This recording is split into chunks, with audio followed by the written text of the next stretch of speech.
Hi, everyone. I'm Dr. Z. I'm a clinical psychologist specializing in transgender care. Welcome to my channel. If you are new on here or if you're a regular viewer, please make sure you subscribe if you have not already subscribed. Not only are you helping to support me, but you're also helping so many other gender diverse folks find this valuable and free content. So please make sure you do subscribe. And if you have not yet followed me on Instagram, link is below. Also, make sure you do follow me on Instagram because that's where I show up to support all of you by sharing valuable tips, advice, guidance, as well as weekly Q&A. And by subscribing, you again supporting me. So it's a win-win for both of us, don't you think so? So please go ahead and follow me on Instagram so that way we can connect. Today, I'm going to share with you three very helpful strategic tips on how to handle when misgendering happens. Now, these three tips are going to fall into three different environments, into three different scenarios. And I think all of you experience all of those scenarios one way or another. So knowing how to approach and handle when misgendering happens is going to be instrumental to all of you.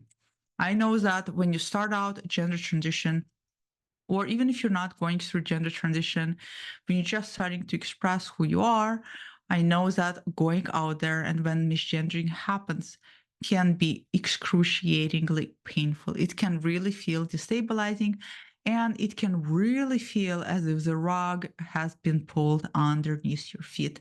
I know, especially for a lot of you who have taken the steps and feel like finally you have the courage and confidence to present for the first time, and you do that and you get misgendered.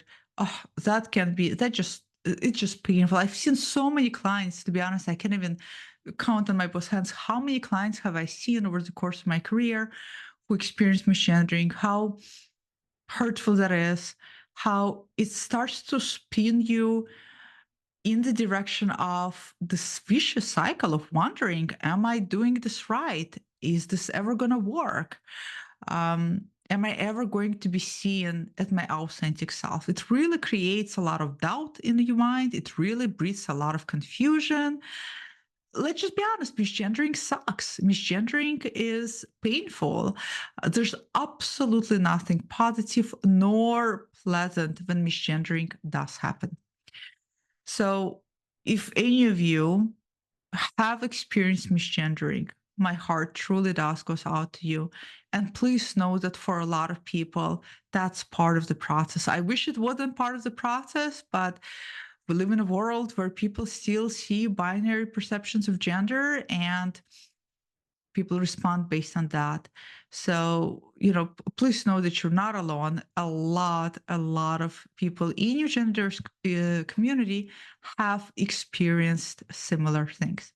So, how do you handle it when misgendering does happen? And especially in which particular scenarios, which I will outline because each one caters to particular scenario, is to take particular approach. Well, the first scenario is what I call direct approach. Just like me, very direct. And that's when misgendering happens and you utilize directness. What do I mean by that? What I mean by utilizing directness is that's when you basically affirm yourself. That's when you use your voice. That's when you vocalize yourself. That's when you stand your ground.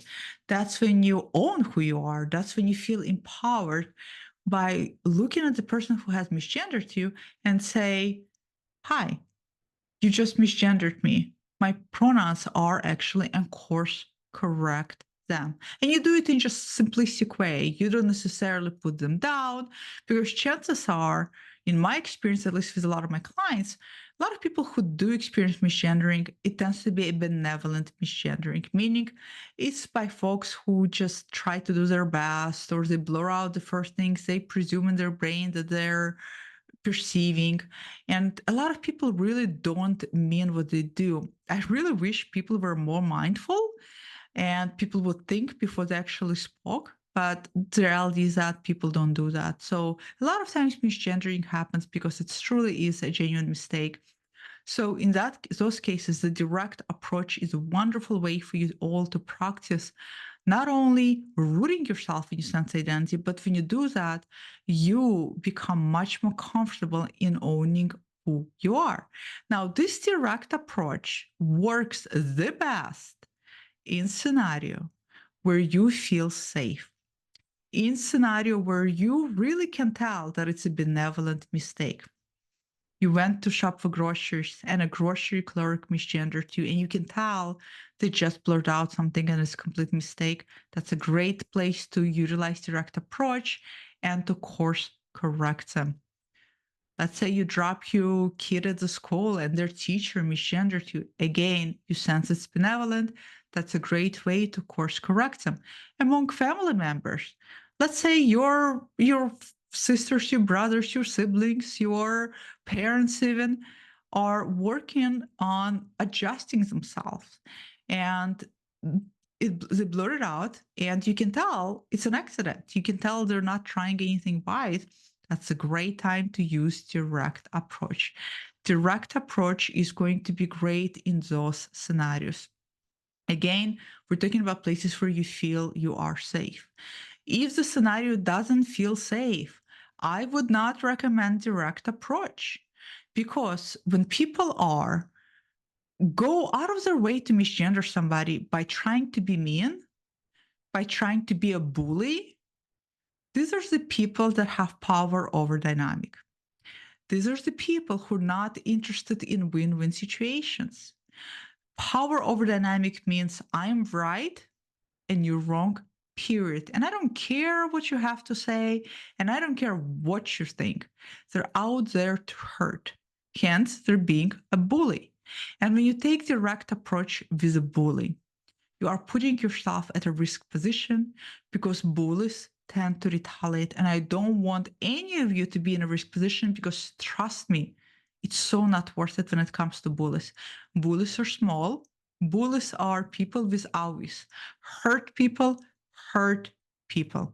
The best thing you can do is feel very sad for bully and walk away. So the first approach, the direct approach of affirming yourself, works best in safe environments. So that's the first step you can take. The second option, when misgendering unfortunately does happen, is going to be an educational approach. I know some of you don't give a shit about educational approach, pardon my French. Some of you don't care about being advocates for trans community, or to even go out of your limb to self-disclose or to teach people. And I hear you. Educational approach is not for everybody. It's okay if you don't want to take educational approach. Everybody has access to Google. Google can be their educator. Everybody has access to this channel. I can be their educator. So definitely keep in mind that it's not for everybody. However, for some of you, that might be a great option. Educational approach works best in environments that feel safe and where you feel like there's an opportunity to help inform somebody else. The best place of environment for educational approach is work atmosphere, because everybody's colleagues, everybody is working together, or at least collaborators in a team or some kind of work environment. And usually at work, people try, at least a lot of people do try to be more, put their differences aside. They try to be more mindful, because they come into work wearing a professional hat. They take off personal hat and they try to be professional. They try to be diplomatic. They try not to rock the boat. And hence, that's why work becomes such a great environment for educational approach. That's where if your coworker misgenders you, it's a good way to say, hey, I notice you, this is not the first time it happens. And, I just want you to know, when you do that, it really hurts. And when you do that, it makes me feel invisible. And so if you feel like you're struggling with my pronouns, it's okay. You don't have to utilize any pronouns. And I would rather you just call me by my name and educate them further if they have questions. Don't feel like an outsider, especially if educational approach appeals to you. Some people really love educational approach. Some of you, like I said, this is not going to be your cup of tea. Here's the thing: if this is not your cup of tea, then utilize the direct approach. Just be affirmed, be clear. Hey, you misgendered you. This is not pronouns I go by. Redirect. So this is going to be the second strategy when misgendering happens. Now, the third strategy when misgendering happens is called indirect approach. This is where it's nonverbal. You don't say anything, and you use some body language or cues to communicate to a person. Indirect approach are approach that are best suited for environments that don't feel safe, where you feel hostility, where you feel discomfort, or just overall you don't feel comfortable at all. What does it mean, nonverbal approach? Well, you could, when misgendering happens, you could, kind of clear out your throat to give a cue, like, hey, you just did something that is not right. That could be one of the things. If the environment is not safe, you indirect body language approach would be just to walk away. Walking away is the best thing you can do in a hostile, unsafe environment that does not feel like you're comfortable in. You do not want to engage with bullies. You never, ever, ever, ever, ever, ever want to educate bullies. Trust me, it's unreachable. When a person is sad to hurt you, when a person is sad to be mean, they're already in reactive mode. Nobody can be educated or talked objectively or calmly to when they are in reactive mode. So the best way to do is not to interact with them and to walk away. So that would be the indirect indication of indirect approach, some kind of body language indication, or exercising your boundary by just walking away from the space where you find yourself in with those people. So those three are very, very effective strategies that are broken down in different types of environments. Again, you have direct approach for places where you feel safe, where you affirm yourself. You have educational approach for places where you also feel safe or comfortable, such as workplace. If it appeals to you, to take opportunity to educate and to help a person understand how misgendering is affecting you. And then you have an indirect approach using body language by either clearing your throat or walking away when environment does not feel safe, it does not feel comfortable for you. So those are the three approaches. Comment below and share with me what are some of the approaches you utilize, especially in particular environment. What do you find to be most effective for you when misgendering happens? And I will see you all next time. Goodbye.